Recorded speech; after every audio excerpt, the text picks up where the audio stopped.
A corner kick can be taken away from you by video review, but it can never be handed to you by one. Same replay, same officials, same screen, and it only works in one direction. Here's what that means. If the referee points to the corner flag by mistake, the video room can step in and wipe it before the kick is taken. Wrong call? Corrected? Gone. But flip it around. If he waves a corner off and wrongly gives a goal kick instead, nobody's coming to save you.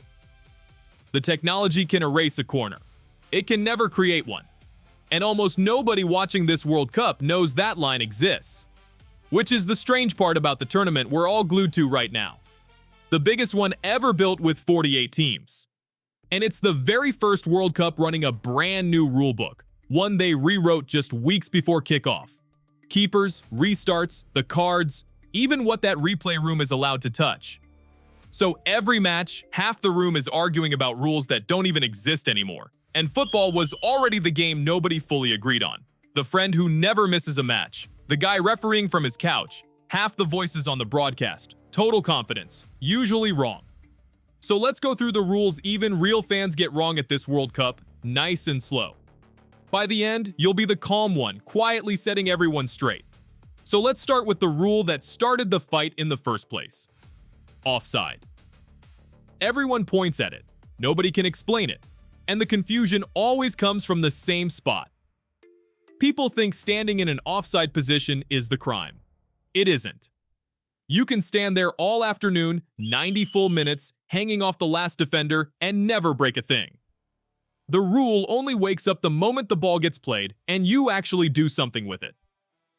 The real version is simpler than the shouting makes it sound. You're offside if you're closer to the goal line than both the ball and the second-to-last defender, at the exact instant your teammate plays the pass. Usually, that second-to-last defender is the goalkeeper, so people just call it the last man. Fine. But this is what trips up even the sharp ones. Being there is not a foul. You're only punished if you join the play. Touch the ball, block the keeper's view, challenge for it, gain something from where you stood. No involvement, no whistle. You can drift around offside like you own the place, and as long as you stay out of it, the game just rolls on. And there's a detail that quietly drives people insane. When they check offside, they don't measure your whole body. Hands and arms don't count. Only the parts you could legally score with. So your shoulder can be offside, your knee, the tip of your boot, but that arm hanging out in front of you doesn't matter. That's why you'll see a goal ruled out by what looks like a haircut, and somebody in the room comes undone. They're not measuring the hair, they're measuring the shoulder under it. And this World Cup made that colder than ever. There's barely a linesman squinting down the touchline anymore. Cameras track every limb on the pitch, build a little 3D skeleton of every player, and ping the officials in seconds. It's fairer. It's also merciless. A striker who timed his run perfectly by the old eyeball standard gets pulled back now by the width of a kneecap. The machine doesn't care how beautiful the goal was. It just draws the line. And since somebody always brings him up, watch Messi at this one. Argentina walking in as the team that still holds the trophy, and notice how he seems to live right on the edge. Always half a step off the last defender's shoulder, just waiting. That's not luck, and it's not him cheating anything. It's him reading the rule better than the people yelling about it. He times the run so the ball leaves the boot a breath before he moves. Same rule everyone else plays under. He just understands it deeper. Now the other big one. The rule people are loudest and most wrong about. Handball. Ask a full room what a handball is, and they all say the same thing. Ball hits the hand. That's a foul. And it's wrong. It always has been. Not every touch of the hand or arm is an offense. The word that matters, the one nobody wants to hear mid-scream, is deliberate. That, or the position your arm was in. So what actually counts? Handle it on purpose. That's a handball, obviously. The trickier one is when you make your body unnaturally bigger. Arms stuck out wide, away from your natural shape, swallowing up space it didn't need.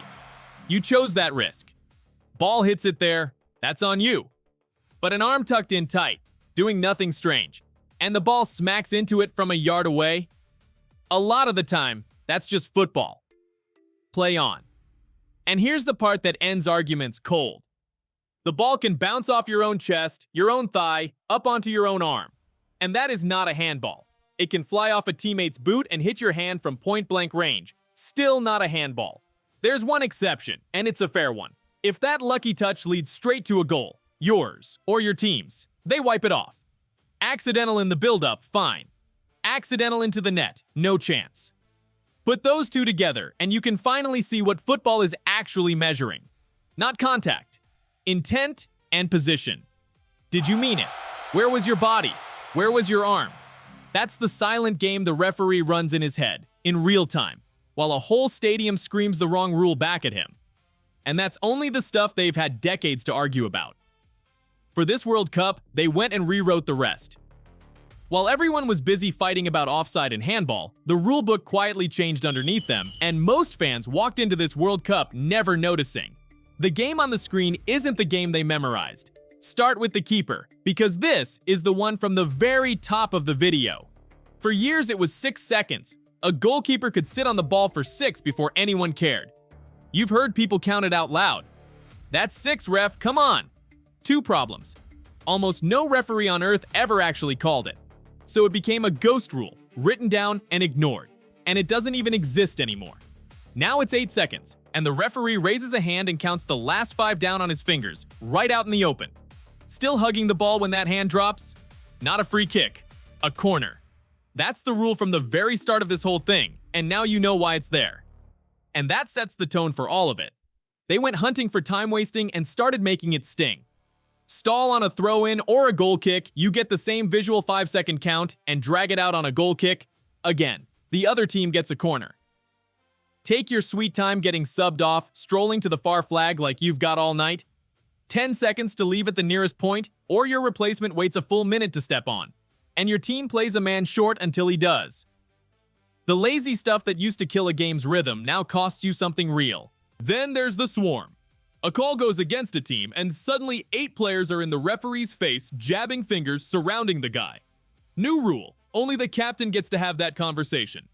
Everyone else, back off. It won't vanish overnight, but the message is clean, and a couple of these carry real weight. Cover your mouth with a hand or your shirt during a heated face-off, and that's a straight red now. The thinking being that if you're hiding your mouth in that moment, you're probably saying something you shouldn't. Friendly word, hand over the mouth, totally fine. Squaring up to an opponent while you hide your lips, off you go. And if a whole team walks off the pitch to protest a decision, they don't get a stern talking to. They can lose the match outright. Forfeit. On the spot. There's even a new rhythm built into the games now. Played across a North American summer, in real heat. Every half pauses for a 3-minute water break, around the 22nd minute and again past the hour. And quietly, that's 3 minutes for coaches to coach in the middle of a half, which never used to exist. Small thing. Changes more than you'd think. Now stop and look at what all of this is doing to the tournament happening right now. Take Cabo Verde, a tiny cluster of islands out in the Atlantic, a population smaller than a lot of cities, at their first World Cup ever. They held Spain, the European champions, to a goalless draw. Then they drew 2-2 with Uruguay, a 2-time world champion. And in the dying minutes, Uruguay thought they'd stolen it. Maxi Araujo poking one home in a scramble until it came off the board for offside. Not by a yard, by a heel. The exact thing we just talked about. The only parts that count are the parts you can actually score with, and his heel was a sliver too far. That sliver kept Cabo Verde's fairy tale alive. And that's the 48-team World Cup in a single snapshot. Germany were hanging 7 on Curaçao the same week Cabo Verde was busy holding giants. The United States won their group for the first time since 2010. The gaps are wider, the upsets are louder, and a rulebook nobody's fully fluent in yet is quietly deciding games in real time. A heel here, an 8-second count there, and that's the quiet truth underneath the whole thing. We've watched this game longer than any other on the planet, and we still can't agree on how it works. We argue hardest about the parts we know the least. And honestly, the game's better for it. So next time the room explodes and someone swears blind they've got the rule nailed, you don't have to raise your voice. Let them run out of steam, then say the quiet, correct thing. That's the whole trick. And if you'd rather spend the rest of this World Cup actually knowing what you're watching, while everyone around you fights about rules that changed weeks ago, you're in the right place. See you at the next one.